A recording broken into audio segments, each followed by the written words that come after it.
कहानी के शुरू में हम एक आदमी को देखते हैं। अपने चेहरे को ढका हुआ था और एक आदमी को बांधा हुआ था। वो अपनी बंदूक की गोलियां निकालकर उस आदमी की जेब में डाल देता है और बंदूक अपने पास रख लेता है। फिर उस आदमी के सीने पर एक चीप डिवाइस लगाता है जिसके रिमोट को भी उसने अपने पास रख लिया था। उस आदमी से कहता है कि तुमने मेरे लिए कोई रास्ता नहीं छोड़ा। उसको चाकू से जख्मी करके वहाँ से चला जाता है। हम उसकी डिवाइस पर एक चीप मैसेज और उसके चीखने चिल्लाने की आवाजों को सुनते हैं। इसके बाद सीन शिफ्ट होता है कुछ दोस्तों पर जो अपनी पढ़ाई पूरी करके जंगल में कैंपिंग करने आए हुए थे।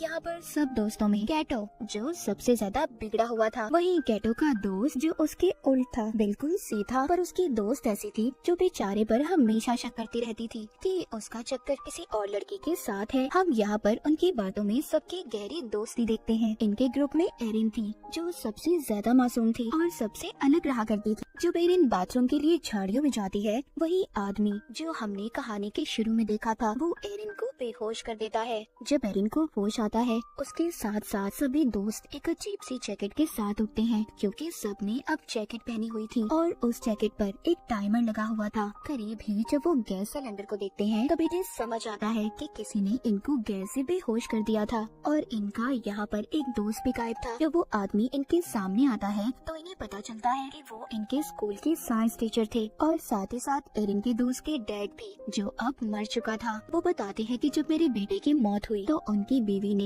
इस सदमे से अपनी जान ले ली जिस वजह से उन्होंने अपनी फैमिली को खो दिया। अब उन्हें ऐसा लगता था कि कहीं न कहीं इन दोस्तों में से ही कोई कातिल है जिसने मेरे बेटे को मारा होगा। वो कहते हैं आज तो तुम्हारी दोस्ती का इम्तिहान है। वो जैसे ही अपने हाथ में लिए रिमोट को दबाते हैं, सबकी जैकेटों पर लगी हुई डिवाइसेस ऑन हो जाती हैं। आज तो टेस्ट में सिर्फ वही बचेगा जिसके पास सबसे ज्यादा वक्त होगा। इसके बाद वो अपने आप को ही गोली मार लेते हैं। ये देखकर सब काफी ज्यादा डर जाते हैं। अपनी अपनी जैकेट्स को निकालने की कोशिश कर रहे थे पर वो निकलने का नाम नहीं ले रही थी। उन्हें समझ नहीं आ रही थी कि आखिर टाइम के खत्म होते ही होगा क्या। वो देखते हैं किसी के डिवाइस में बहुत ज्यादा टाइम था और किसी के पास बहुत कम। उनकी सबसे बड़ी परेशानी ये थी कि दूर दूर तक उनके लिए कोई मदद नहीं थी और इनके टीचर ने सबके फोन्स को भी तोड़ दिया था। अब उन्हें समझ नहीं आती कि वो सच में एक बड़ी मुसीबत में है। एक दूसरे से लड़ने लगते हैं पर अभी भी कुछ को ये मजाक लग रहा था। जब ये आगे जाते हैं तो इनको अपना दोस्त बॉबी मिलता है जो एक पेड़ से लटका हुआ था। बॉबी की दोस्त उसको आजाद करने के लिए आगे बढ़ने वाली थी। तभी दूसरी दोस्त कहती है हो सकता है ये चाल बॉबी की हो, हमें यहाँ पर फंसाने की, क्योंकि इसने ही हमें यहाँ पर बुलाया था। ये जरूर उस टीचर के साथ मिला हुआ है। ये सब सुनकर कुछ दोस्त बॉबी को छुड़ाने के हक में नहीं थे पर बॉबी उनसे बार बार कह रहा था कि प्लीज मेरी मदद करो। वो कहता है मैंने तुम सबसे अपनी एक बड़ी बीमारी को छुपाया था जो उस टीचर को पता चल गई थी। वो मुझको ब्लैकमेल करते थे, मेरे पास कोई और रास्ता नहीं था, इसलिए मैं तुम सबको यहाँ पर लाया। पर मुझे उनके इस प्लान के बारे में कुछ पता नहीं था कि वो हमें यहाँ पर कैसे फंसाएंगे। पर मैं तुम सबको इस डिवाइस के बारे में भी बताने के लिए तैयार हूँ अगर तुम मुझे खोल दो। अब उसकी दोस्त उस पर तरस खाकर उसे छुड़वा देते हैं। बॉबी आजाद होते ही सब पर चाकू से हमला कर देता है पर वो किसी को मार नहीं पाता और देखते ही देखते उसके डिवाइस में टाइम खत्म हो जाता है। सबके सामने वो ब्लास्ट हो गया था, फट जाता है, उसके जिस्म के टुकड़े टुकड़े हो जाते हैं। ये देखकर सब अपने अपने दोस्तों को लेकर भागते हैं। टेबल कैटो का दोस्त था जिसकी दोस्त उस पर अब भी शक कर रही थी। वो उसके साथ जाने से भी मना कर देती है। कैटो का दोस्त अकेला ही कैंप में वापस आता है। वो उस टीचर की बंदूक को भी अपने पास रख लेता है ये सोचकर कि शायद ही उसके काम आ जाए। इसके बाद हम एक और दोस्त को देखते हैं जो काफी ज्यादा घबराया हुआ था क्योंकि उसका टाइम अब खत्म हो चुका था। वो अपने दोस्त से कहता है प्लीज मुझसे दूर रहो, कुछ देर बाद मैं भी मरने वाला हूँ।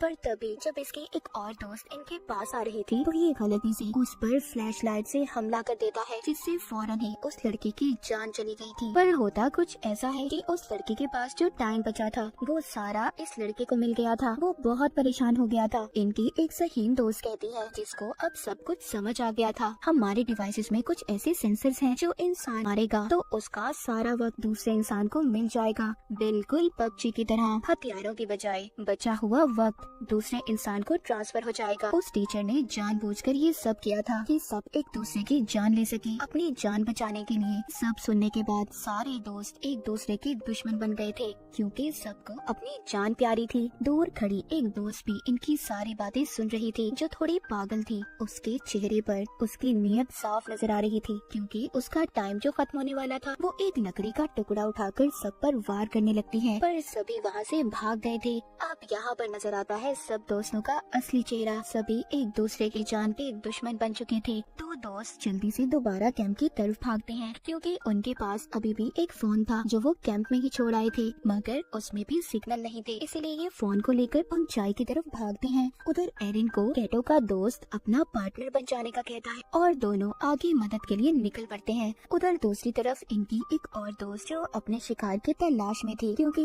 उसका टाइम खत्म होने वाला था। जब ये कैटो को अपने पास आते हुए देखती है तो उस पर हमला कर देती है। पर अचानक कैटो अपनी जान बचाने के लिए उस लड़के से कहता है, तुम कहती थी ना कि मेरा दोस्त तुम्हें धोखा दे रहा है, उसका चक्कर किसी और लड़के के साथ था। हाँ, वो कोई और नहीं बल्कि तुम्हारी बेस्ट फ्रेंड है, जो मुझे उसके फोन से पता चला। उस पागल लड़की को एक और मौका मिल गया था किसी की जान लेने का। ये अपनी ही दोस्त के ऊपर चाकू से हमला कर देती है, पर वो दोस्त एक ही झटके में उसके ऊपर वार करके उसी को मार देती है। अब उस लड़की को भी गेम की समझ आ चुकी थी कि भले कैटो ने उसे मरवाने की कोशिश की, पर यही रास्ता है इस गेम में सरवाइव करने का, जिंदा रहने का। वो कैटो के साथ मिलकर टीम बना लेती है और दोनों सबका शिकार करने का प्लान बनाते हैं। उधर दूसरी तरफ जिन दोस्तों को फोन मिला था, अब वो लड़की अपने डैड को फोन करती है जो पुलिस ऑफिसर थे, पर उसकी कॉल नहीं लग रही थी। अब उसको शक होने लगा था कि कहीं उसके डैड भी किसी मुसीबत में ना हो। जब वो जीपीएस से लोकेशन पता करते हैं तो उससे पता चलता है कि उनके डैड कहीं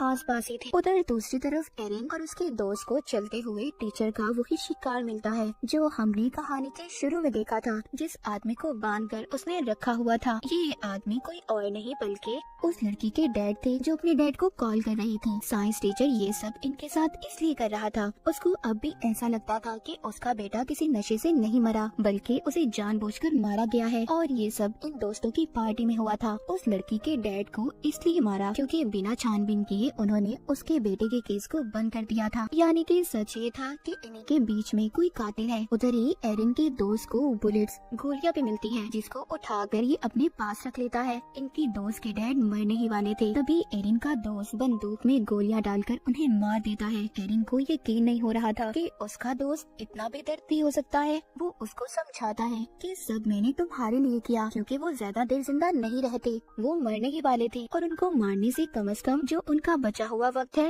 वो तुम्हें मिल गया। एरिन का दोस्त उसको बंदूक देकर कहता है, तुम इससे खुद को महफूज कर सकती हो, ये तुम्हारी हिफाजत के लिए है क्योंकि जीने का हक है तुम्हें। और खुद वो कैटो की तलाश में निकल पड़ता है क्योंकि उसे ऐसा लग रहा था कि साइंस टीचर के बेटे उनके दोस्त का कातिल कैटो है, क्योंकि उस दिन पार्टी में वो नशे वाली दवाई वही लाया था। अब एरिन अपनी उसी दोस्त से मिलती है और उसको उसके डैड के बारे में बताती है। ये सुनकर वो बहुत ज्यादा रो रही थी। एरिन कहती है, अभी हमारे पास रोने का वक्त नहीं है, हमें जल्दी रिमोट को ढूंढना होगा। वो इन दोनों को उस रिमोट को ढूंढने का कहती है और खुद कैटो के पास जाने का फैसला करती है कि उसकी जान खतरे में है। उधर कैटो को भी उसके दोस्त ने ढूंढ लिया था। इन दोनों की बहुत ही खतरनाक लड़ाई होती है। उस लड़ाई में कैटो ने अपने दोस्त को मार दिया था। फिर कैटो अपने एक और दोस्त को मारने की कोशिश करता है और आखिर में कैटो ने उसकी बंदूक लेकर उसे भी मार दिया था। जिस दोस्त को उसने मारा था उसके पास सबसे ज्यादा टाइम था, जो सारा अब कैटो को मिल चुका था। लेकिन कैटो को तो इस गेम में जीतना था, वो अभी भी पास कहाँ आने वाला था। वो एक और दोस्त को मार देता है। कैटो अपने आखिरी शिकार की तलाश में था, जो एरिन और उसकी एक और दोस्त थी। जैसे ही उनके पास जाता है, एरिन की दोस्त इस पर बहुत चिल्लाती है कि उसने उनके सभी दोस्तों को मार दिया, पर वो इसकी तरह कातिल नहीं बनना चाहती थी, इसीलिए इसे चाकू से जख्मी करके भाग जाती है। पर भागते हुए वो सोचती है